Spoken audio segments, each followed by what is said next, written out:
ধানমন্ডির ৩২ নম্বরের বাড়ি গুড়িয়ে দিল বিক্ষুব্ধ ছাত্র জনতা। সুধা সদনেও অগ্নিসংযোগ, ফ্যাসিবাদের চিহ্ন মুছে ফেলার ঘোষণা। মূলত বাংলাদেশের যত স্বৈরাচারী আতুর ঘর ছিল এই জন্য এটা মাটির সাথে মিশিয়ে দেওয়াটা আমাদের কর্তব্য মনে করি। খুলনায় শেখ বাড়ি গুড়িয়ে দিল বিক্ষুব্ধ জনতা। সারা দেশে আওয়ামী লীগ নেতাদের বাড়িঘর এবং বিভিন্ন ভাস্কর্য মুরাল ভাঙচুর। ধানমন্ডি ৩২-এর বাড়ি ভাঙচুর নিয়ে সরকারের ভূমিকা অস্পষ্ট, বললেন মেজর হাফিজ। ভারতের বিরুদ্ধে ইন্ধনের অভিযোগ।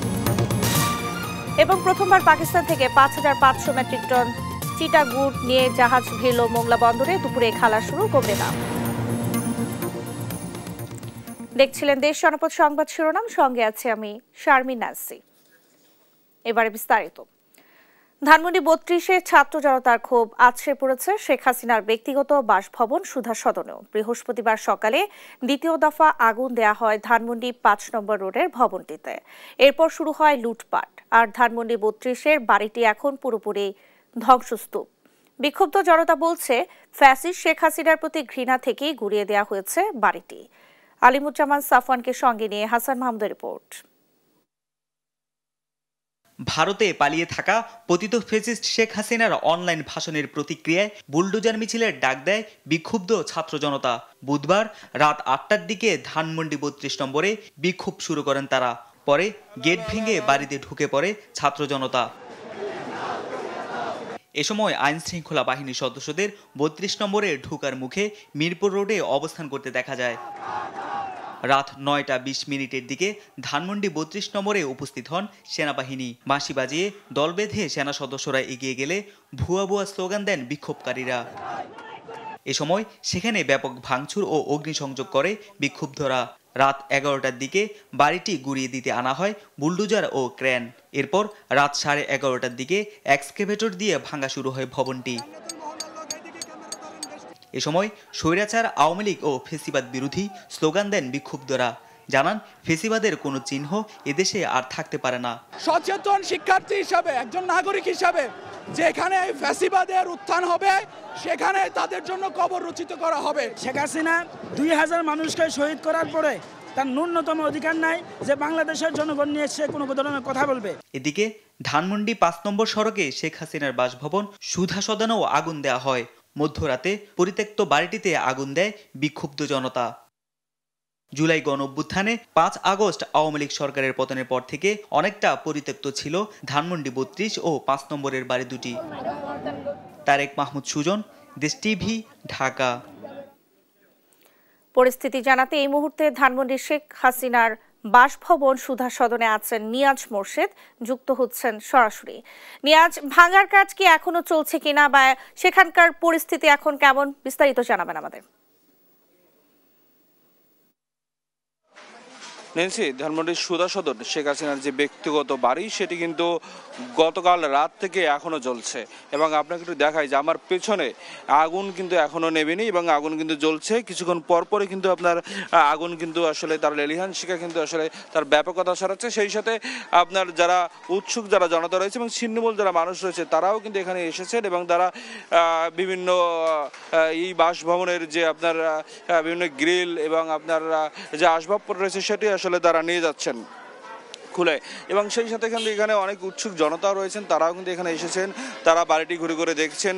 অনেকেই বলছেন আসলে বিগত সরকারের আমলে বা যখন বিরোধী দলের ক্ষমতায় ছিল তখন আসলে সুধা সদনের মধ্যে অনেকের আসলে প্রবেশ করার আর অনুমতি ছিল না। তবে এই ফাঁকে আসলে তারা কিন্তু আপনার এই সুধা সদনটি আসলে ঘুরে ঘুরে দেখছেন এবং অনেকেই কিন্তু আপনার এটি কিন্তু আসলে আপনার অনেকেই কিন্তু আবার কেউ কেউ ছিন্নমূল মানুষ যারা রয়েছেন তারা কিন্তু আসলে লুটপাট যেটি করা দরকার সেটি কিন্তু আসলে তারা করছেন এবং বিভিন্ন ধরনের মালামাল তারা আসলে খুলে নিয়ে যাচ্ছেন। এবং আপনাকে একটু বলে রাখি, এখানে যারা আশেপাশের যারা আসলে মানুষ রয়েছেন তারা কিন্তু এখানে আসছেন এই সুধা সদনের মধ্যে আপনার কি রয়েছে এবং তাদের আসলে আগ্রহের জায়গা থেকে, কৌতূহলের জায়গা থেকে কিন্তু তারা এখানে এসেছেন। এবং আপনাকে একটু বলে রাখি যে এর আগে কিন্তু আপনার গতকাল যে গতকাল যে আপনার শেখ হাসিনার যে বক্তব্য দেওয়ার কথা ছিল যে ছাত্রলীগের ভেরিফাইড পেজে, সেটিকে কেন্দ্র করে কিন্তু বিক্ষুব্ধ ছাত্র জনতা কিন্তু আসলে এখানে এসেছেন এবং সেই সাথে কিন্তু তারা কিন্তু এখানে যেমন ধানমন্ডি 32 নম্বর যে বাড়িটি রয়েছে সেটি কিন্তু আসলে তারা আপনার ভাঙচুর করেছেন বুলডোজার নিয়ে। তবে এখানে কিন্তু আপনার এখনো বুলডোজার নিয়ে আসা হয়নি। তবে এখানে যারা উৎসুক যারা জনতা রয়েছে, সেই সাথে আপনার যারা ছিন্নমূল মানুষ রয়েছে, তারা কিন্তু আসলে আপনি দেখতে পাচ্ছেন যে আসলে গ্রিল, জানালার গ্রিল এবং বিভিন্ন আসবাবপত্র তারা আসলে আপনার এগুলো নিয়ে কিন্তু আসলে তারা এখান থেকে আপনার নিয়ে যাচ্ছেন এবং সেই সাথে সাথে কিন্তু আপনার যারা উৎসুক জনতা রয়েছেন তারাও কিন্তু এখানে এসেছেন। বিভিন্ন ভবনের কিন্তু বিভিন্ন তালায় কিন্তু আসলে আগুন কিন্তু ছড়িয়ে পড়ছে ইতিমধ্যে এবং কালকে রাত থেকে আসলে আগুনটি দেওয়া হয়েছিল এবং সেই সাথে সাথে ক্ষণে ক্ষণে কিন্তু আবার কেউ কেউ আসলে আপনার এখানে যে কিছুক্ষণ আগে আপনার 3 তলাতে একটা তোষক ছিল, সেই তোষকে আসলে আগুন ধরে দিয়েছে এবং সেই সাথে এখানে উৎসুক জনতাও কিন্তু এখানে রয়েছেন, তারাও আসলে ঘুরে ঘুরে দেখছেন সুধা সদনটি। এই ছিল আমার কাছে সর্বশেষ তথ্য ধানমন্ডি সুধা সদন থেকে। নিয়াজ, আপনাকে ধন্যবাদ। দর্শক, ধানমন্ডি থেকে আমাদের সঙ্গে যুক্ত হয়েছিলেন সহকর্মী নিয়াজ মোর্শেদ। বুধবার রাতে শেখ হাসিনার অনলাইন ভাষণের প্রতিক্রিয়ায় ঘুরিয়ে দেওয়া হয় খুলনার শেখ বাড়ি, ভাঙা হয় বরিশালের সাবেক মেয়র সাদিক আব্দুল্লাহ ও আওয়ামী লীগ নেতা আমির হোসেন আমুর বাড়ি ও কুষ্টিয়ায় মাহবুব আলম হানিফের বাড়ি।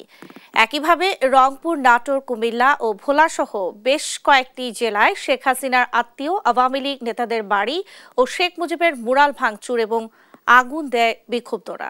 সহকর্মীদের তথ্য ছবিতে সালমা খাতুনের রিপোর্ট।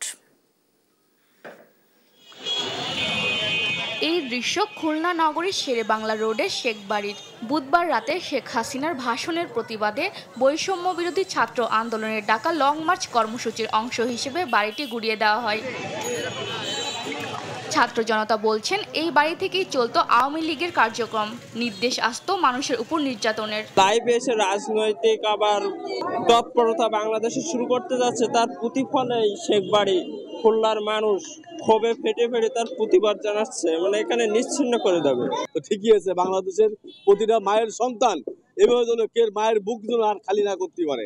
একইভাবে বরিশাল সিটির সাবেক মেয়র সাদিক আব্দুল্লাহ ও আওয়ামী লীগের জ্যেষ্ঠ নেতা আমির হোসেন আমুর বাসভবনও বুলডোজার দিয়ে ভেঙে দেয় বিক্ষুব্ধরা। তারা বলছেন, দেশের স্বৈরাচারের কোনো চিহ্ন রাখতে চান না। স্বাধীন বাংলাদেশে স্বৈরাচার যেন ফিরে না আসে, এটাই স্পষ্ট বার্তা। এটা হচ্ছে একটা প্রতীকী। সেখানে যদি কেউ দায়িত্ব পাওয়ার পরে যদি মনে করে যে আমি সব পেয়ে গেছি, গণতন্ত্র তো তাই না।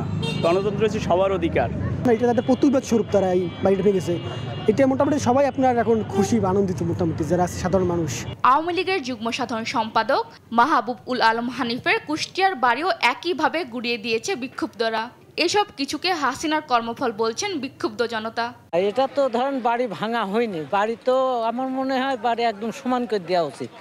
এই স্বৈরাচারীর বাড়ি এরকম যেখানে খাড়ায় থাকবে সেখানে তারা আবার অবস্থান নিতে বাধ্য হতে হবে। আমি যে ভোটার হয়েছি, বিগত যে ভোট গেল সে ভোটে আমি শান্তিপূর্ণভাবে ভোটও দিতে পারিনি, গিয়ে দেখছি যে ভোট সম্পূর্ণভাবে ওরা ভোগ দখল করে নিছে। গভীর রাতে উত্তেজনা ছড়িয়ে পড়ে রংপুরেও, ভেঙে দেওয়া হয় বঙ্গবন্ধুর 3টি মুরাল। শেখ ফ্যামিলির থেকে যারা স্বৈরাচার যত কিছু আছে, আমরা চাই দেশের মধ্যে কোনো স্বৈরাচার অরাজিত না থাক। আজকে একটা মিনার ছিল, সেটাকে ভাঙি ফেলানো হয়েছে। মনে হলো যে এখানে একটা ভালো হইলো, পরিষ্কার হইলো, এখন অন্য একটা ভালো একটা জিনিস হবে দেখার মতন। ভাঙা হয় নাটোরের সাবেক এমপি শিমুলের বিলাসবহুল বাসভবনও। এইটার দায় সম্পূর্ণ খুনি হাসিনার। তারা সে যদি এই লিফলেট এবং করে জনগণকে উত্তেজিত না করতো, তাইলে শান্ত দেশে আবার এমন কোনো কিছু সৃষ্টি হইতো না। আওয়ামী লীগের জ্যেষ্ঠ নেতা তোফায়েল আহমেদের বাড়িতেও আগুন দেয় বিক্ষুব্ধ জনতা। সকাল থেকেই বাড়ির সামনে ভিড় বাড়ে সাধারণের। সিলেট, পাবনা, নরসিংদী সহ আরও বেশ কয়েকটি জেলায় ভাঙা হয় আওয়ামী লীগের এমপিদের বাড়ি ও শেখ মুজিবের মুরাল। সালমা জাহান, নিউজ ডেস্ক, দেশ টিভি। দেশের বিভিন্ন স্থানে আওয়ামী লীগ নেতাদের বাড়ি স্থাপনায় হামলা ও শেখ মুজিবের মোরাল ভাঙচুর ও অগ্নিসংযোগের ঘটনা ঘটেছে। এ নিয়ে আরও জানাতে খুলনা ও বরিশাল থেকে সরাসরি যুক্ত হচ্ছেন সহকর্মী নুর ইসলাম রকি ও শাকিল মাহমুদ। প্রথমেই যাচ্ছি খুলনায় রকির কাছে। রকি, এখন কি পরিস্থিতি দেখছেন, কি বলছেন বিক্ষুব্ধরা, বিস্তারিত জানাবেন।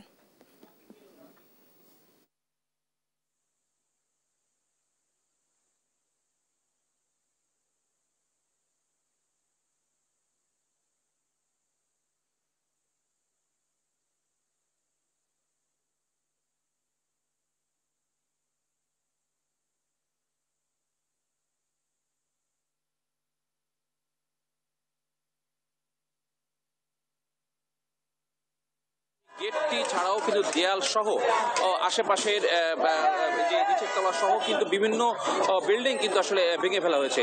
এবং আজকে সারাদিন কিন্তু যেটা আসলে আমরা দেখতে পেয়েছি যে সকাল থেকে কিন্তু বিক্ষুব্ধ ছাত্র জনতা সহ সাধারণ মানুষ কিন্তু এই বাড়িটিতে এসেছে এবং তারা কিন্তু বাসার থেকে তারা তাদের সরঞ্জাম সহ ইট টাইলস সহ রড কেটে কেটে নিয়ে যাচ্ছে। এবং আমরা এখানে দেখতে পেয়েছি যে ভ্যানে করে যে বেগে ট্রলিতে করেও কিন্তু বিক্ষুব্ধ ছাত্র জনতা এগুলা নিয়ে যাচ্ছে। পাশাপাশি একটু জানিয়ে রাখি যে গতকালকে প্রধানমন্ত্রীর ভাষণ দেওয়ার পর শেখবাড়ি ছাড়াও কিন্তু খুলনা বিশ্ববিদ্যালয়, কুয়েট সরকারি বিএল কলেজের সহ বিভিন্ন স্থানে বঙ্গবন্ধুর যে মুরাল ছিল এই মুরালেও কিন্তু আসলে ভাঙচুরের ঘটনা হয়েছে। আর একটু বলে রাখি যে বিক্ষুব্ধ জনতারা যেটি আমাদেরকে দাবি জানিয়েছে যে 5 আগস্টের পর যে সাবেক প্রধানমন্ত্রী পালানোর পর যে গতকাল সে অনলাইনে যে ভাষণটি আসলে দিয়েছে এর প্রতিকৃতি হিসাবেই কিন্তু আসলে তীব্র নিন্দা জানিয়েই কিন্তু এই ভাঙচুরের ঘটনাটি ঘটেছে। আর একটু বিষয় একটু আমি জানিয়ে রাখতে চাই যে খুলনার যে সাধারণ মানুষ তারা আমাদেরকে যেটি জানিয়েছে যে আগামীকালও কিন্তু এই বহাল অবস্থান তারা দেখতে যাচ্ছেন যে কোথাও যেন শেখ পরিবার বা বঙ্গবন্ধুর মুরাল যেন খুলনায় না থাকে তেমনটি তারা আসলে কাজ করে যাচ্ছে। খুলনা থেকে এটা ছিল আমার কাছে সর্বশেষ সংবাদ। আমরা এখন চলে যাচ্ছি বরিশালে, সেখানে আমাদের প্রতিনিধি শাকিলের কাছে বরিশালের বিস্তারিত আমরা জানতে চাই।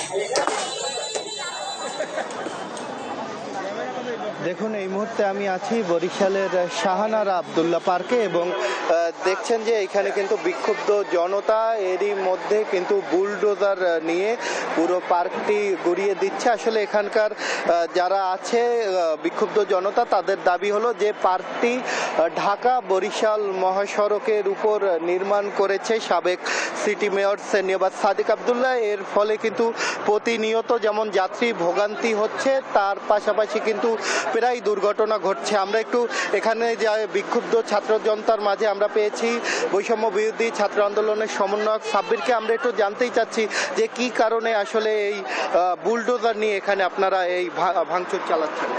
আচ্ছা দেখেন, আপনিও অবগত আছেন এবং বরিশালের সকলে অবগত আছে অলরেডি যে এই যে একটা অবৈধ স্থাপনা এটা কিন্তু বিগত কয়েক বছর ধরেই এখানে রয়েছে এবং সরকারি টাকায় নিজেদের ব্যক্তির নামে এখানে একটি পার্ক করা হয়েছে, যেটি কখনোই কাম্য ছিল না।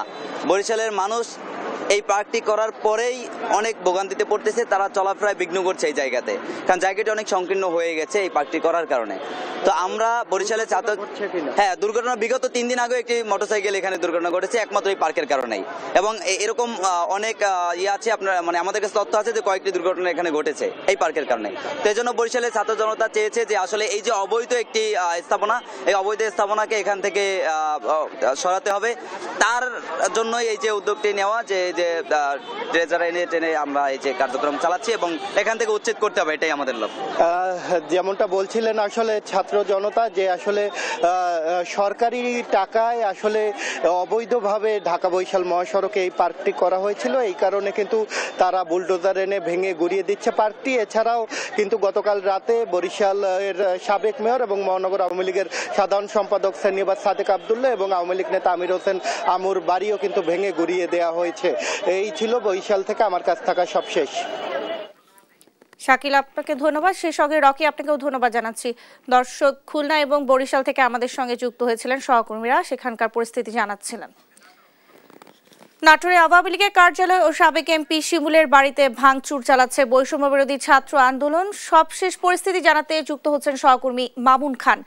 মামুন, ভাঙচুর কি শুরু হয়েছে কিনা বা সেখানকার পরিস্থিতি কেমন, আমাদেরকে বিস্তারিত জানাবেন।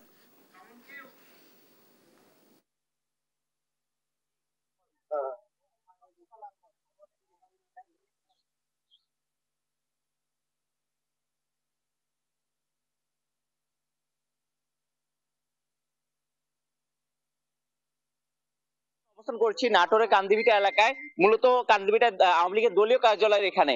তো আজকে যে ধানমন্ডি বৈষম্য বিরোধী ধানমন্ডি 32-এ যেই ভাঙচুর চলছিল সেই তারই ধারাবাহিকতা আজকেও নাটোরের যে আওয়ামী লীগের দলীয় কার্যালয় ছিল সেটিতে আজকে বুলডোজার দিয়ে কিছুক্ষণ আগে গুড়িয়ে দেওয়া হয় এবং তারা এখনো পর্যন্ত তারা অবস্থান করছেন এখানে এবং তারা বলছেন যে এটা নাটোর জুলাই স্মৃতি ফাউন্ডেশন হিসাবে ঘোষণা দিয়েছেন এবং তারা কিন্তু এখনো এখানে অবস্থান করছেন। আমরা যদি আরেকটু কাছ থেকে দেখানোর চেষ্টা করি যে এখানে কিন্তু অসংখ্য মানুষ রয়েছে এবং 5ই আগস্টের পর আওয়ামী লীগ পালিয়ে যায়, তারপর থেকে ধ্বংসস্তূপে পরিণত হয়ে পড়ে নাটোরের এই কান্দিভিটা দলীয় কার্যালয় এবং নাটোর সাবেক যে সংসদ সদস্য ছিল নাটোর 2 আসনের শফিকুল ইসলাম শিমুল, তার বাড়ি কালকে আবারও অগ্নিসংযোগ করা হয় এবং দলীয় কার্যালয়ে আবারও ভাঙচুর করা হয়। তো আজকে তারই ধারাবাহিকতা আজকেও নাটোরের এই কান্দিভিটা দলীয় কার্যালয়ে বুলডোজার দিয়ে গুড়িয়ে দেওয়া হয় এবং তারা এটাকে জুলাই স্মৃতি ফাউন্ডেশন হিসাবে, শিশু ফাউন্ডেশন হিসাবে ঘোষণা করে।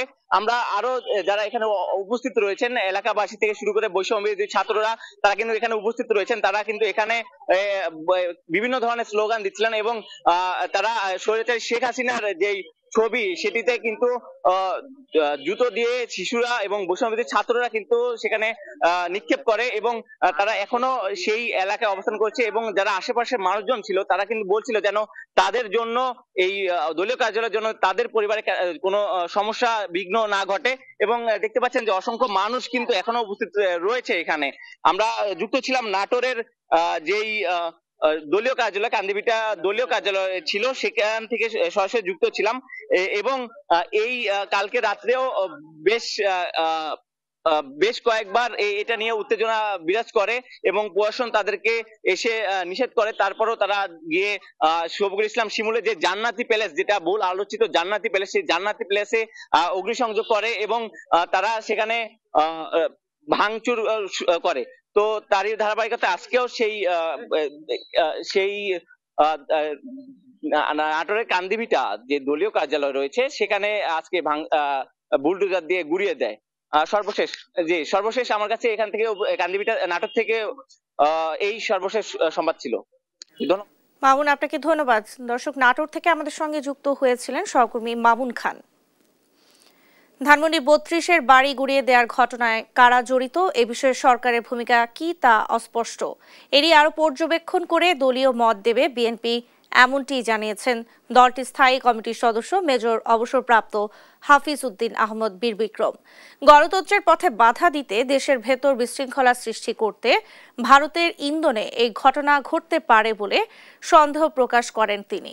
অন্তর্বর্তী সরকার গণতন্ত্রের পথে সব বাধা সরাবে প্রত্যাশা জানিয়ে নিজেও যাতে সে পথে বাধা হয়ে না দাঁড়ায় সে আহ্বানও জানিয়েছেন তিনি। বিস্তারিত সাইফুল রিপোর্টের প্রতিবেদনে। জাতীয় প্রেস ক্লাবে বর্তমান রাজনৈতিক প্রেক্ষাপটে গণতন্ত্রের ভবিষ্যৎ শীর্ষক আলোচনা সভার আয়োজন করে স্বাধীনতা ফোরাম। যে কোনো মূল্যে বাংলাদেশের গণতন্ত্রের ভবিষ্যৎ আপনাকে সামনের দিকে এগিয়ে নিয়ে যেতে হবে। বিএনপি নেতারা বলেন, আগামী দিনে বাংলাদেশের গণতন্ত্রের কি হবে তা নির্ভর করছে অন্তর্বর্তী সরকারের প্রধান উপদেষ্টা ডক্টর মোহাম্মদ ইউনূসের ওপর। নির্বাচনের বিকল্প নেই দাবি করেন তারা। অন্তর্বর্তীকালীন সরকার কখনো জনগণের দীর্ঘমেয়াদী কোনো শাসন ব্যবস্থা কায়েম করতে পারে না। বিএনপি চেয়ারপারসনের উপদেষ্টা অ্যাডভোকেট সৈয়দ মোয়াজ্জেম হোসেন আলাল বলেন, জবাবদিহিতা শুধু নির্বাচিত সরকারই নিশ্চিত করতে পারে। কথা বলেন ধানমন্ডি 32-এর ভবন গুড়িয়ে দেয়া নিয়েও। এই শক্তিটাকে এই ভাঙাভাঙির কাজে না লাগিয়ে বরং ওই যে স্বনির্দশা যারা বিদায় নিয়েছে তাদেরকে কিভাবে দূরে রাখা যায় সেই দিকে শক্তিটা নিয়োগ করা উচিত। তারা যেন গণতন্ত্রের আবরণের নিচে কোনো অজুহাতে ঢুকতে না পারে। বাংলাদেশের গণতন্ত্রটা এখন একটা ক্রস রোডে এসে ক্রস ফায়ারের মুখোমুখি হয়ে দাঁড়িয়েছে। এই অবস্থাটা অত্যন্ত সংকটাপন্ন। ধানমন্ডি 32-এর ভবন গুড়িয়ে দেওয়ার ইস্যু নিয়ে কথা বলেন বিএনপির স্থায়ী কমিটির সদস্য মেজর অবসরপ্রাপ্ত হাফিজ উদ্দিন আহমেদ বীর বিক্রম। এটি কারা করেছে এই তথ্য আমাদের কাছে নেই। এতে সরকারের কি ভূমিকা ছিল সেই তথ্য আমাদের কাছে নেই। পূর্ণাঙ্গ তথ্য পেলে আমরা এই সম্পর্কে বিএনপির পক্ষ থেকে মনোভাব মিডিয়ার সামনে, জনগণের সামনে প্রকাশিত করব। গণতন্ত্রকে ধ্বংস করার জন্যে হয়তো আগামী দিনে গণতন্ত্রের পথে বাধা হয়ে দাঁড়াতে পারে, এই জন্য কেউ কেউ হয়তো বিশৃঙ্খলা সৃষ্টি করার চেষ্টা করতে পারেন এবং বিশেষ করে এর মধ্যে প্রতিবেশী রাষ্ট্রের কোনো হস্তক্ষেপ আছে কিনা সেটিও আমরা জানার চেষ্টা করব। শেখ হাসিনা ভারতে অবস্থান নিয়ে দেশকে অস্থিতিশীল করার ষড়যন্ত্র করছে অভিযোগ করে তিনি বলেন, দেশের সংকট সমাধান ও গণতন্ত্র বিরোধীদের ষড়যন্ত্র ঠেকাতে অবিলম্বে প্রয়োজন নির্বাচিত সরকার। আমরা আশা করব বর্তমানে যে অন্তর্বর্তীকালীন সরকার তারা গণতন্ত্রের পথে যত বাধা আছে সেগুলো দ্রুত দূর করবেন। তারা যেন কোনো বাধা সৃষ্টি না করেন সে ব্যাপারেও তাদেরকে সচেতন হতে হবে। ছাত্ররা যদি নতুন কোনো রাজনৈতিক দল করে আমরা তাকে স্বাগতম জানাই। জনগণের কাছে আরও একটি চয়েস বাড়ল। আমরা অবশ্যই মনে করি এই বছরের মধ্যে পার্লামেন্ট নির্বাচন অনুষ্ঠিত হওয়া প্রয়োজন। সংস্কার নিয়ে সময় অপচয়ের সুযোগ নেই বলেও মন্তব্য করেন বিএনপির এই অন্যতম নীতি নির্ধারক। এই সংস্কার প্রস্তাবের মাধ্যমে নাকি আরো সময়ক্ষেপণ। সাইফুল রিপন, দেশ টিভি, ঢাকা। নানা আয়োজনে সারা দেশে পালন হচ্ছে ইসলামী ছাত্র শিবিরের ৪৮তম প্রতিষ্ঠা বার্ষিকী। সকালে চট্টগ্রামে বর্ণাঢ্য র্যালি করে চট্টগ্রাম ছাত্র শিবির। র্যালিটি নয়া বাজার থেকে শুরু হয়ে বড়পোল পড়ে গিয়ে শেষ হয়। ব্রাহ্মণবাড়িয়ার বের হওয়ার র্যালি শহর ঘুরে প্রেস ক্লাবের সামনে সমাবেশে মিলিত হয়। বাগেরহাটের দশানী ট্রাফিক মোড় থেকে শোভাযাত্রা বের হয়ে শেষ হয় শহীদ মিনারে গিয়ে। সেখানে সমাবেশ করে সংগঠনটি। জামালপুরে আশেক মাহমুদ কলেজ থেকে র্যালি বের হয়ে বিজয় চত্বরে গিয়ে সমাবেশে মিলিত হয়। এছাড়া রংপুর, বান্দরবান, বগুড়া, শেরপুর, পিরোজপুর সহ দেশের বিভিন্ন জেলায় নানা আয়োজন হয় শিবিরের প্রতিষ্ঠা বার্ষিকীতে।